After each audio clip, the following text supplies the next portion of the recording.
So funny enough, I didn't even remember to do the iPhone XS Max video for some reason in 2021, but we're hitting on it now. This device originally came out in 2018, and what I can tell you is that this device for sure is still a solid device. It's not old at all, but there are some areas that really would make me sway people to go away from a XS Max if you're planning on, buying it brand new and going to something like an 11 Pro Max, an iPhone 12 Pro Max if you want to, but the 11 Pro Max is such a solid device in so many ways, and I think that is a really good upgrade coming from the iPhone XS Max. Now I'll go ahead and leave an iPhone XS Max and 11 Pro Max and some other devices that I'll recommend this year in the description below. You can get it from there, but you can also get it from cheapphones.co, which is my other website. You can get those phones from the links down below, and you can help support the channel at the same time. Now starting off with the front, the iPhone XS Max had that good old 6.5-inch Super Retina OLED display, and as I said before, this was a solid panel. It wasn't bad. It, was definitely an improvement, I think, from the iPhone X in terms of the way it looks,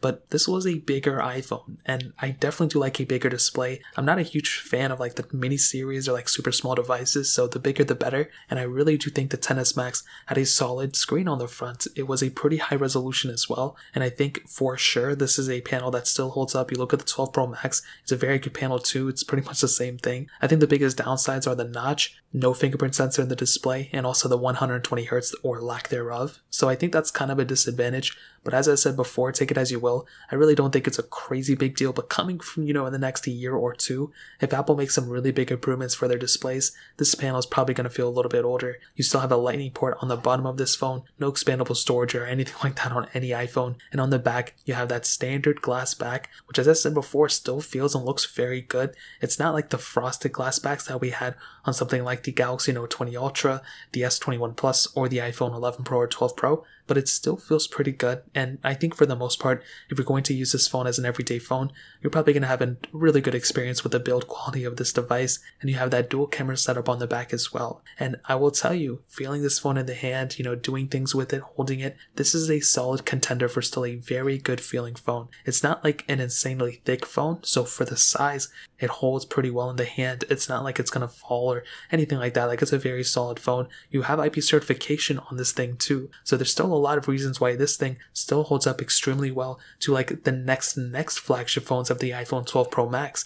But like I said before, there are some other reasons why I would recommend going up there, but the build quality of the XS Max is still superb in my opinion. Now hitting on the cameras, like I said, dual camera setup on the back, single camera setup on the front. On the back though, we had two 12 megapixel sensors, a wide angle lens and a telephoto lens. Now I think the quality of this camera is still extremely good. You can do 4K at 60, you have portrait mode, you have a lot of different things that this camera still has that a lot of other phones still have too, so it's not really far behind or super outdated in that sense. But like I said before, the lack of things like an ultra-wide sensor, those are the type of things that are really going to rub people the wrong way in my opinion. And I will tell you, if you can go up to something like an iPhone 11 Pro Max with that additional, lens, that's really going to help you future-proof yourself even more. I think the camera lens in and of itself is actually pretty good though, but I mean, the lack of the additional sensors that we have on the 12 Pro Max, that we have on the 11 Pro Max, it's definitely going to make it feel a bit dated, but you still have things like 4K at 60, which are still current for a lot of the newer phones too. So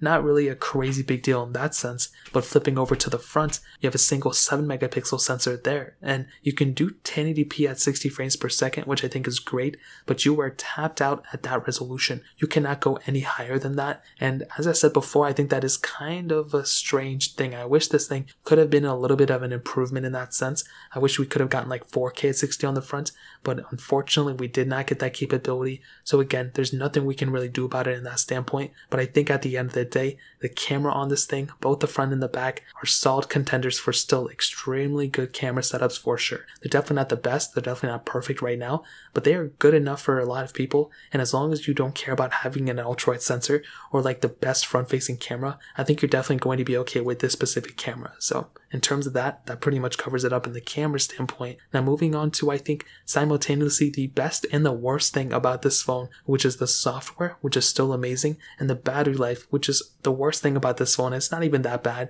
but compared to other areas of this device and the next successor of this phone, which is the 11 Pro Max, it's definitely an area that needs improvement. Now the software is perfect. I mean, it's iOS. I love iOS a lot. on-time updates the same day the newest iPhone gets an update. As long as your phone's supported, it's the same day your phone's going to get an update as well, and you're still going to be getting many years of software support on this device. The device like an iPhone 6s from 2015 is still supported. This device came out 3 years after that, so I'm pretty sure this thing's going to be getting support for quite a bit of time. You're not going to feel like you're missing out on any features. You're not going to feel like anything like that. So you're going to have a solid experience on this phone for 100% of a fact. Now, is it perfect? No, there's obviously like bugs and stuff that happen. You know, sometimes something won't work properly or whatever the case is. But I do think if you're okay with some, minor discomfort here and there with some bugs in here and there, I think you're going to have a really solid experience in terms of the software. But the battery life is the one area which I wish this phone could have been a little bit of an improvement on. It had a 3174 mAh battery, and it's a big size battery for sure, but it's definitely not, for the phone of this screen and for this caliber. And I don't know what it was with this specific chipset inside of this device, the A12 Bionic. I don't know what it was with this phone. It just wasn't that great. The iPhone XR at that time had the better battery life, which is sad because it was a much cheaper phone. So I didn't like that either, but I think for this case, I'm glad it has like wireless charging and stuff, but you're not going to be getting a crazy great battery life. I think it's going to be good, but I don't think it's going to be the best, and it's definitely the area of this phone that if I can improve anything on this phone, it would be the battery life. It wouldn't even be the performance or anything. As of right now, I wish this phone had better battery life, and it's one of those things that made me not want to use my XS Max at that time that I had because of the battery life. I just didn't really want to switch to it. So in terms of that pretty much covers up, like I said, the best and the worst thing about picking up an iPhone XS Max in 2021.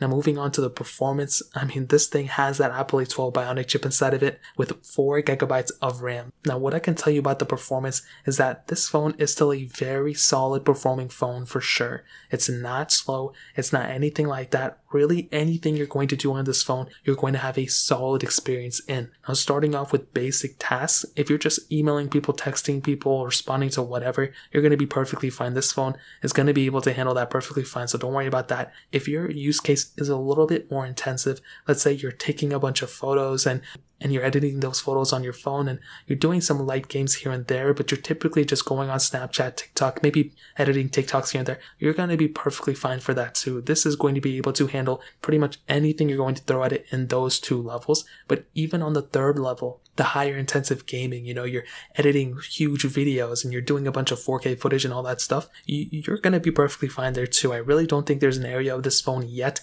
that is really like a super bad performing phone. I don't get that vibe from it. It is slower in some areas than things like an iPhone 12 Pro Max, than I think even an iPhone 11 Pro Max, but I think you're going to be getting a really good performing phone from the XS Max. And if I had to go and upgrade from a XS Max to the 12 Pro Max, out of everything, I'm not going to see a big improvement in terms of performance. As far as the tests that I've done and everything, I will see bigger improvements in the camera and the battery life, but the performance is not one of those areas. I think this is still a very smooth performing phone. And if you have a XS Max, trust me, I own a 12 Pro. I've been using the 12 Pro Max too. There's not really that big of a difference in terms of the performance between these 2 phones. So in terms of performance, that pretty much covers it up too. And to kind of sum up this video and to answer the question, should you go and buy an iPhone XS Max in 2021? Well, this is an obvious yes. This phone is still completely worth it in so many different ways.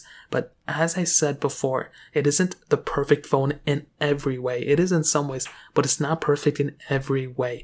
First of all, I'll tell you, the body of this thing is still superior. It still feels extremely good in the hand. You're getting a beautiful screen, you're getting a beautiful back, and you're getting a really good back camera as well. And you have IP certification on this thing too, which is great. You're getting an okay front-facing camera. It's definitely not my favorite front camera, but it's okay for the most part. But on top of that, what I will add is that no 4K on the front either. That is kind of like an area which I wish did get a little bit of an improvement in. I think the software on this phone is top tier. You're going to be getting a very long software support on this device for sure. You're getting a really good performance as well. But like I said, the battery life is one of those things that I wish did get a little bit of an improvement. I really also do wish that this phone had a better back camera in terms of an ultra-wide sensor. I think the quality is great, but I really do wish it had some sort of extra ultra-wide sensor or something like that, you know what I mean? And I think the build quality is great, and it has gone down in value quite a bit. You can pick it up for less than $500. And I think at the end of the day, if you want to go pick it up, go for it. It definitely isn't like the best priced iPhone right now, but I would highly recommend picking up an an iPhone 11 Pro Max